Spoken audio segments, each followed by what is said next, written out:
Hello po, magandang hapon po. Ako po si Fria Castro. Ako po ay magte-testimony po na sadyang ginamot po ako ni Kuya Narciso Olalo na siyang ginamit, nakasangkapan ng ating Panginoon. Nito po kasi nakaraang buwan, ang dami ko pong pasa sa binti, tsaka po sa braso. Ang dami po. Nung una po nagpa-check up po ako, pina-blood chem po ako. Ang lumabas po sa resulta ay mababa po yung platelet ko.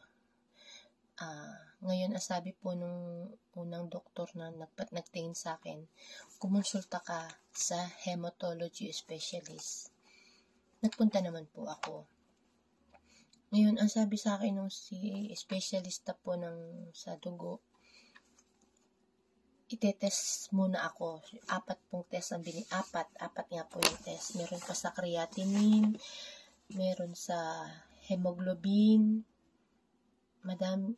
RBC, mga sa red cell. Pero bago po ako magpa-blood test, kinausap ko muna po si Kuya Narciso Olalo. Sabi ko, Kuya Narciso, ako po ay magpapa-blood chem kasi po nagkapasa po ako.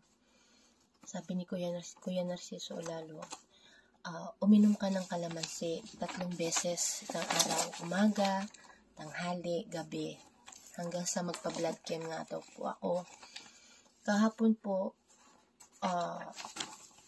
Kakahapon po ako nagpa-blood chem kasi kakahapon po dumating yung bigay po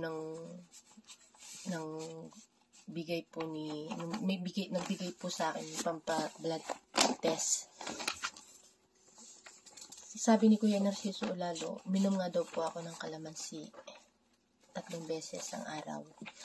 Ginawa ko naman po. Ngayon po, kinuha ko po kanina yung mga test ko. Lahat po ay negative. Kaya nagpapasalamat po ako sa best friend ni Kuya Narciso, na best friend din po natin. Walang iba kundi ang Panginoon. Maraming salamat po. Magtiwala lang po tayo sa Panginoon na siya lamang po ang tanging tagapagligtas natin. Salamat.